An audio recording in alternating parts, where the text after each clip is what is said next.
Welcome to our channel learning Acharya. आज slide होची general awareness आउ जो एएसओ पोजीशन अच्छी ओडिशा हाई कोर्ट पे असिस्टेंट सेक्शन ऑफिसर। तो तार जो क्वेश्चन पैटर्न जनरल अवेयरनेस रे गोटे पोर्शन होची इंपोर्टेंट डेज। तो आज आम से स्लाइडटा अच्छी इंपोर्टेंट डेज इन फेब्रुआरी मास रे को दिन रे कौन होता आज से डिस्कसन करवा। तो फर्स्ट हूँ 2 फेब्रुआरी वर्ल्ड वेटलैंड्स डे। वेटलैंड कौन? Wetland is a distinct ecosystem that is flooded by water either permanently or seasonally. माने गोटे एमती गोटे इकोसिस्टम जोटा कि सब पानी माने बन्यार प्रभावटा थाए, या तो सब परमानेंट हिसाब से रहे कि सीजनल वाइज माने एमती नहीं प्रति मासे 2 मास गोटे पीरियडिकल टाइम इंटरवाल रे से फ्लडेड हुए। तो सेटा को वेटलैंड कहते। तो यहाँ वेटलैंडटा आमर इकोलोजी गोटे बहुत इम्पोर्टेंट मेजर फैक्टर आम मैंने बड़ रोल यार। तो एथिरे तो 1971 मसीह सेतबेलर जो मैंने थिले एनवायरनमेंटालिस्ट जो मैंने थिले, तो से मैंने गैदर होकिना यार प्रोटेक्शन पाई गोटे सोसाइटी बनी थिले आउ काम करथिले। तो से 2 फेब्रुआरी को वर्ल्ड वेटलैंड डे हिसाब से आम ऑब्जर्व करूँ for the presumption of the wetlands. तो the world wetland secretary department is originally from Gland, that is Switzerland. The theme for world wetlands day in 2021 is expected to be wetlands and water, and it will based on the contribution wetlands and water have had in people and the planet. तो यहाँ है आम wetland उपरे आमर 2 February को world wetland day हिसाब से आम ऑब्जर्व करूँ। तापर 4 फेब्रुआरी वर्ल्ड कैंसर डे। गोटे बहुत बड़ रोग गोटे कैंसर, माने कथारे अच्छी जे कैंसर रे मनीष निज सांगे से युद्ध करे बचापी। तो कैंसर डे को आम ये ऑब्जर्व करूँ तो कैंसर उपर अवेयरनेस को प्रचार प्रसार करने जे कैंसर कौन, कैंसर को आम केमी हरइबा, कैंसर सिम्पटम्स कौन, कैंसर रे कौन हुए, कैंसर रे कौन करवा कथा कौन न करवा कथा। तो ये वर्ल्ड कैंसर डे को आम ऑब्जर्व करूँ। 2019 टू 21 जाए जो कैंपेन चली कैंसर उपरे, तो तार थीम थिला आई एम एंड आई विल। यहाँ गोटे बहुत बड़ जिनस जे मु पारिबी, এটা गोटे बहुत बड़ थीम थिला जोटा कि माने समस्त को फिजिकली मेंटली बहुत साहाय्य करे जे नहीं कैंसर जो नेगेटिव इम्पैक्ट और नेगेटिव एटीट्यूड को हरई किना निज उपरे विश्वास रखिबा जे नहीं मु पारिबी, I am and I will. तो यहाँ थिला कैंसर डे रो थीम। तो आम 4 फेब्रुआरी को वर्ल्ड कैंसर डे हिसाब से ऑब्जर्व करूँ। तापरे 2nd day of the 2nd week of फेब्रुआरी आम सेफर इंटरनेट डे हिसाब से आम ताकू ऑब्जर्व करूँ। तो प्रत्येक वर्षर फेब्रुआरी मासर 2nd वीक रो 2nd day of the 2nd week of फेब्रुआरी आम सेफर इंटरनेट डे भाव आम ऑब्जर्व करूँ। तो यहाँ मेन मोटिव हूँ इंटरनेट डे को आम ऑब्जर्व कर मेन मोटिव हूँ जे every user gets to use the internet responsibly and without getting there data leaked. तो समस्ते इंटरनेट को एक्सेस करें। इंटरनेट एक्सेस टाइम रे सिक्योरिटी भी रहा दरकार, जमती डाटा किसी लीक न हो, एनकैप्सुलेशन रहा दरकार। It is free to all, समस्ते को एक्सेस करें। तो यहाँ हूँ इंटरनेट डे रो मेन मोटिव। 2021 जो थीम आसला तो तार थीम यह थिला जे online wellbeing and digital resilience and the web wise youth advisory panel have created a list of ideas and activities that you could do to promote it as part of your hashtag SID 2021 campaign. तो इटा तांकर theme थिला जे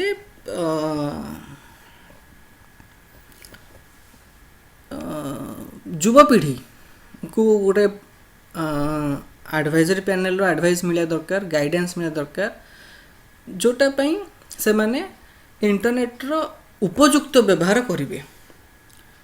तो ये गला हमरो safer internet day. 10th of February national D warming day. Worm हूँ गोटे प्रकार पारासाइट जोटा कि आम ओडिया को कुरुमी. तो यहाँ इन जनरल छोट पिला पाखे बेसी देखा जाए किंतु एटा एज ग्रुप 1 to 19 1 ରୁ 19 वर्ष बयस पर्यंत लोकों पाखे यही कुरुमीर लक्षण देखा जाई पारे. तो ताकू नष्ट करने बा से कुरुमी जनित अन्य कौन रोग जमती न हम से जिनस को नष्ट करने नेशनल डी वार्मिंग डे को आम ऑब्जर्व करूँ ऑन 10th February 10 फेब्रुआरी आम ऑब्जर्व करूँ. से दिन से लोकों को सचेतन करा जाए आउ प्लस जना जाए जे कुरुमी केमती हुए कौन कौन लक्षण आसे आउ ताकू केमती आम नष्ट करि परिबा तापई कौन मेडिसिन रहा दरकार तापई कौन डॉक्टर कौन गाइडलाइन रहा दरकार. तो से रिगार्डिंग सब से दिन डिस्कशन हुए. तो यहाँ है 10th of February national D warming day. तापर होची 11th February international day of women and girls in science. विज्ञान क्षेत्र साइंस एंड टेक्नोलॉजी कहली अत्युक्ति हेनी. विज्ञान और प्रजुक्ति विद्या दुईटा करे फीमेल माननकु से फीमेल मानकर empowerment pi A international day of women and girls in science a day को आम ऑब्जर्व करूँ. तो एटा यूनेस्को द्वारा इम्प्लीमेंट होता है. यूनाइटेड नेशंस ऑफ वुमेन भी कोलैबोरेट करथिले. तो यहाँ मुख्यतः empowerment of women and girls in the sector of science and technology. तेणु से 11 फेब्रुआरी को international day of women and girls in science बोली आम ऑब्जर्व करूँ. तापर 12th of February national productivity day. तो प्रोडक्टिविटी ये मैं जो जातीय स्तर रे जो दिनटा मैं जो ऑब्जर्व करूँ यार मोटिव केवल गोटे जिनस production in all sectors not only in farming कि इंडस्ट्री सबु सेक्टर रे जो सेक्टर में प्रोडक्शन पाऊ तांको प्रोडक्शन को आउ एनलार्ज करने कौन कौन स्कोप अच्छी बा कौन कौन स्कोप हो पारे कौन कौन आउ नुआ टेक्नोलॉजी कि नुआ नुआ मेथड्स. तो से ऊपर चर्चा हुए आउ प्रोडक्शन बढ़िले देशर अर्थनीति बढ़िबो. सेथिपई नेशनल प्रोडक्टिविटी डे को ऑब्जर्व करा जाए. आउ फेब्रुआरी 12 है national productivity day but February 12 रु 18 तारीख यहाँ को आम नेशनल प्रोडक्टिविटी वीक सप्ताह जातीय प्रोडक्टिविटी वीक बोलिक आम ऑब्जर्व करूँ. तो फेब्रुआरी 12 प्रोडक्टिविटी डे 12 to 18 होची वीक. तो आम से हिसाब रे इन एवरी सेक्टर सबू सेक्टर प्रोडक्शन पाई आम एम्पावरमेंट करूँ. तापर होची 13th of February world radio day. Radio होची सबुठु पुराना माध्यम थिला माने कथबार्ता हबार बा मेसेज पास करिवार.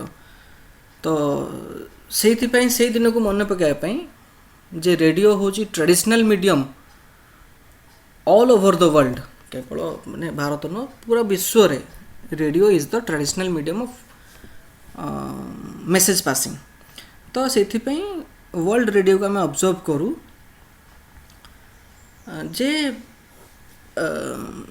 रेडियो आम जीवन धारा रे कौन करूला बर्तमान कौन करुच्ची तो से यही जो एबे थीम अच्छी न्यू वर्ल्ड न्यू रेडियो बर्तमान तो समस्ते एडवांस हो गले मॉडर्न हो गले तेणु रेडियो जदि एत चाहिदा नहीं किंतु जेहेतु गोटे ट्रेडिशनल मीडियम थिला तेणु ताको मन रखिबा रेडियो डे को आम ऑब्जर्व करूँ आई पैंडेमिक कोविड पैंडेमिक जो चली तो एथिरे रेडियो जरिए बहुत भल भल वार्ता मिले संदेश मिले गाइडलाइंस मिले आउ dos and not to do बहुत जिनस आमको मेसेज ए रेडियो थ्रू रे मिले तो ये गला world radio day 13th February 13th February आउ गोटे दिन होची आउ गोटे जिनस होची नेशनल वुमेन्स डे तो जातीय महिला दिवस आम जोटा कहू यहाँ सरोजिनी नायडूंकर जन्मवार्षिकी तांको मन रखिबा आम या नेशनल वुमेन्स डे बोली आम ऑब्जर्व करूँ 13 February 1879 सरोजिनी नायडू जन्म होते तेणु से दिन को आम नेशनल वुमेन्स डे बोली आम ऑब्जर्व करूँ सरोजिनी नायडू जड़े एकाधारा केवल जड़े कवयित्री नुह जड़े फ्रीडम फाइटर भी थिले से बहुत भल भल पोएम लिखिंट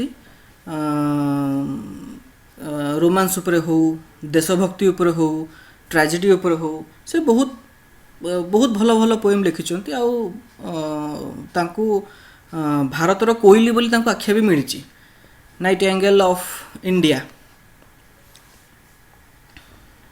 तो ये थिले हमर national women's day in the memory of Sarojini Naidu 14th February Valentine's day बहुत लोग ए विषय जानते जे सेंट वैलेंटाइन जी रोम रो तांको उद्देश्य रे ए दिनटी तो ए दिन रे समस्ते निजर बिलव्ड लोक जे भी थे तांकर फैमिली सांगो फ्रेंड पार्टनर रिलेटिव जे भी तांकर लव्ड पर्सन बिलव्ड पर्सन जे भी थे तांको निजर लव एंड अफेक्शन मेसेज समस्ते परस्पर को दियंती विश करती तो यहाँ वैलेंटाइन को स्मृति रे वैलेंटाइन्स डे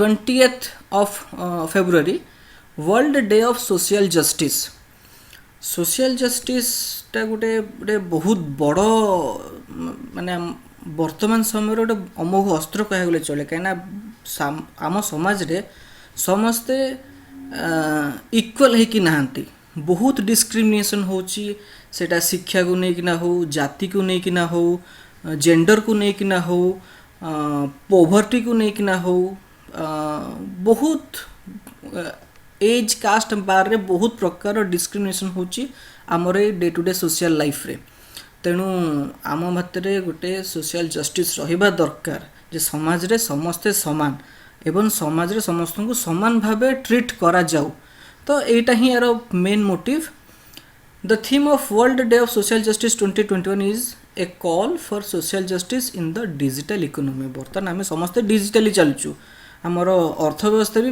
माने डिजिटली ग्रो करुच्ची तो मॉडर्न सोसाइटी रे मॉडर्न कल्चर रे डिजिटल जुग रे गोटे सोशल जस्टिस निहाती रहिबा दरकार जो थे कि समस्त को समान प्रकार सुविधा सुजोग मिलिबो तो यहाँ हूँ सोशल जस्टिस